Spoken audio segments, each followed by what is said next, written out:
Yeah, I think. I mean, I don't know. I think when you have Melo and you have PG, to me, I think their playoff ability is just going to be better just off of experience alone. So I think it's going to be a good series. I think Jazz is going to give them something. I just don't think they're gonna win it. But that's going to be another interesting series coming up.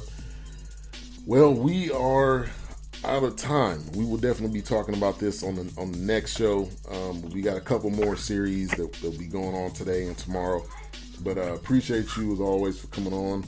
And man, this is the time we've been waiting for, the real basketball. So appreciate you. Oh yes, sir. Oh, no problem, man. I can't wait till next week so we can go ahead and start discussing again and seeing how these series are turning out, and seeing if our predictions are pretty correct or close to it. Yeah, I agree. All right, man. Take care. All right, have a great Saturday. You too. All right. That was Tyjun Mack on the line.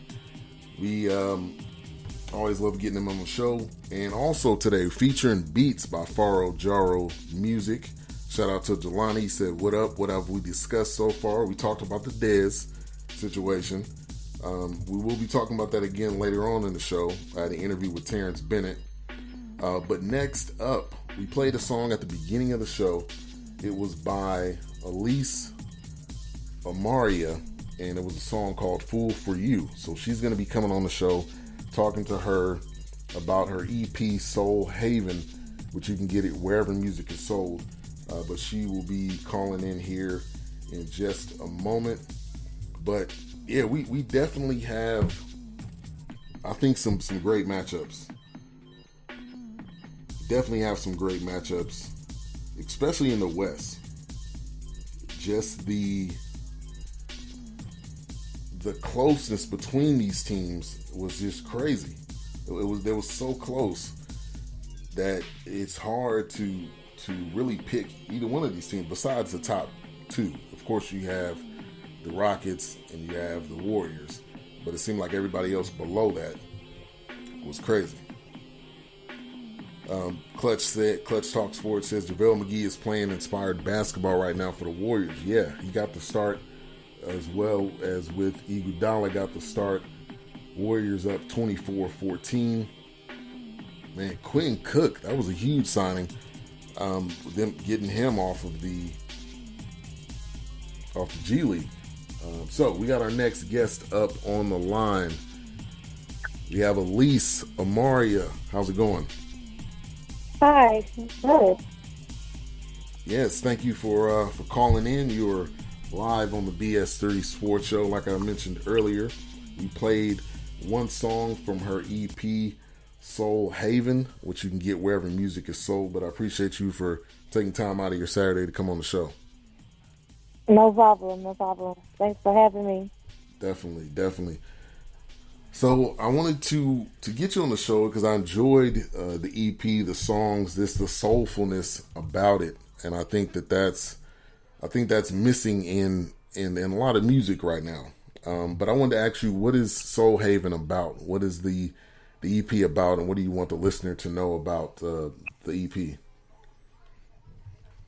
Oh, well, Soul Haven is pretty much just about a different lens when it comes to relationships, and specifically one of the songs, Fool for You, which I'm not sure which song that you played because I was trying to do a lot of different things before I called in. It's basically about, basically settling, in a situation because you don't want to leave the relationship even though you know that it's not productive, it's not, healthy, but you're just kind of dealing with it. So it's kind of like, I'll be a fool for you, So it's just different aspects of, relationship issues, a different lens in love, and not necessarily heartbreak, but just situationships, as we would call it today. Yeah, and I think a lot of people go through that. I mean, if you're married or not married, you experience a lot of those feelings and a lot of those experiences. And actually, Fool for You is the song, the first one that I played. So that's perfect timing. But Soul Haven, once again, is available wherever music is sold. I definitely suggest you go get it. We'll be playing some other songs throughout the show. And I have a very interactive show, so I may have some questions coming from the chat room. So everybody out there listening, if you got any questions. But I wanted to ask you, how long have you been a singer? Well, that's a weird question because, you know, we're always singing. I guess stage-wise, I started back in 2010. I was a musician for a very long time. I started in the gospel industry and played for a couple artists, and then I decided to, you know, be more upfront and sing. And I guess it's say 2010, 2011 is when I really just started performing in front of people. Yeah, and I've seen some of your performances, so people go check those out on YouTube, and I'll put the link in the chat room so you guys can go check that out. And you also play instruments as well. I think that's amazing. I know you play the piano, but I wasn't sure, was there other instruments that you play? Yes, I play bass and I play drums a little. You know, I play bass on I Want You, and which is one of the songs off the EP. Before I started singing, I played bass for some different people, and I still play bass, but I also play lead guitar, acoustic guitar. Sometimes I'll do like a pop-up live, and I'll be on the guitar on social media, you know, Instagram or Facebook and things like that. Wow, you got a one-person band right there with all the stuff that you can play. That's amazing. And I mean, I played the drums probably when I was little. I think I played the saxophone like during summer school, but that was about it. So I'm amazed by people that can play multiple instruments, and I think that's amazing that you're able to do that. And once again, we're talking with Elise Amara. She has an EP out, Soul Haven. Make sure you guys go get that. You, in a lot of your videos, you have people in your band playing, or how they have a shirt on that says "Soul Music Matters" or "Soul Music Still Matters." And I wanted to, I guess, talk about what that means in kind of this stage of that we're in this music field in this day and time. Oh, thank you. That's one of my musician requirements. Musicians, the band, they'll have on a Soul Music Matters shirt, and it's basically it's not just for musicians. You can actually go to my website, and my last name is actually Amara, Amara. Excuse me. Yeah, so if you go to EliseAmaraMusic.com, you can actually buy one of those shirts. Sometimes fans will come to the show with the shirt on, and you know, the musicians, they know that their uniform, so to speak. But the Soul Music Matters shirts is just basically a statement of, in this day and age where everything's very digital, you know, vocally you can be digitized, so to speak, in the musicality. You don't necessarily have to be a instrumental musician to make music these days. It's just a testament that type of music is not gone. It still matters. It's still soulful music still matters. You know, which I love different genres and different subgenres in R&B, especially, you know, the hip hop genre and everything like that. But as far as instrument wise, you know, we still need the Parliament, we still need the Earth and Fire, we still need the Stevie Wonder, we still need those right elements, so that you know, that really are a staple in the Black community. And it's really hard to duplicate that naturally. Like, you have to do so much in the studio to duplicate that if it's not in you. You know, so soul music matters. It's still, it tells people stories, and it tells the struggle that touches everyone. Yeah, definitely. And it's interesting that you say that, because my parents have just pretty much a room probably full of just records. And I mean, Earth, Wind and Fire, Stevie Wonder. I mean, all the ones that you can go down, they have it. And that type of music is just completely different. You know, you have some people doing it like you and I think Jill Scott and a lot of people, but that music is still excellent music to listen to, and you can feel it. I mean, that's that music that you feel like deep down, especially the Isley Brothers. That's one of my favorite groups. And I think that's amazing. I think we need to definitely get back. We need to have a good mixture of music, but I think having that soul music, I think, is really dope.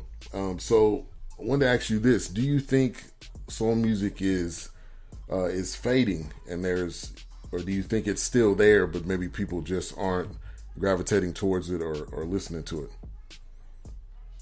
I think it's still there. I think the music industry as a business is going to cater to, listeners who will buy into it. And I don't think soul music is at the forefront of the industry right now. I think it's looked at more like a niche market, and it's definitely there. I mean, I don't know if you've ever heard of PJ Morton. He's an artist that I definitely look up to, but he's very soulful, and he sells sold out shows, all over the United States. And, just Legacy and Major and these different artists that not necessarily going to be on the top 40, but on the R&B charts, they're definitely getting waves, and it's more of a connoisseur's music now. You have to go looking for it. It's not going to be, when you turn on the radio, it's not going to be on an ad or commercial. You just kind of have to go look for it now. And but I definitely see a change, with the black music and what we're buying into, what our children are buying into. There's the younger generations, and when I say younger generations, I mean 17 to 24 or whatever. Right. Because I'm in a little older group, so we're still remember. We still have a soundtrack of our lives where there's soulful music, and they really don't have that. Because music just is so quick and so fast paced. You don't get a chance to absorb it. It's just kind of like the artist drops something and they'll tell you 6 months later, it's like, what are they doing? Whereas, growing up, we had, years to really digest the artist's work, and then they would tour, and then you would go hear them perform live all these songs that you've been listening to over and over and over and over again.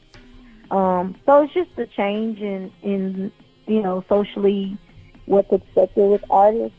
And I think with soul music, you have to really kind of dive into both worlds and say, okay, there's a digital market, and I got to get into that. And then there's this other market where there's an older crowd that still likes soul music, and they're the connoisseurs. They're not going to listen to the radio. They're not going to, they're listening to stuff with you up on. So you're kind of catering to those two things, where people are looking for a new sound, and then people are like, I like what I've been listening to for the last 15 years. So, right. It's definitely different these days. So you have to go dive into it and really research where those people are.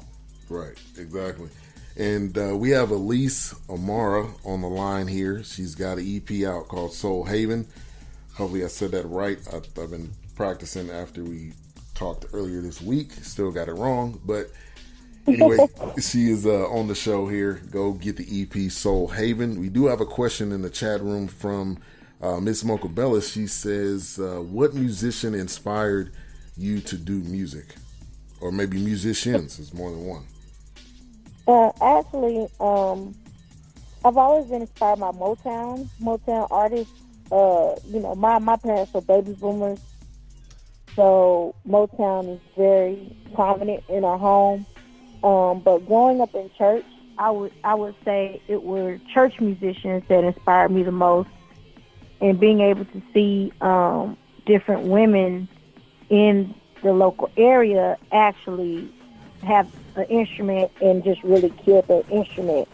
And I remember being like 10, 11, 12 and watching certain people like, wow, women are doing that? Wow. And,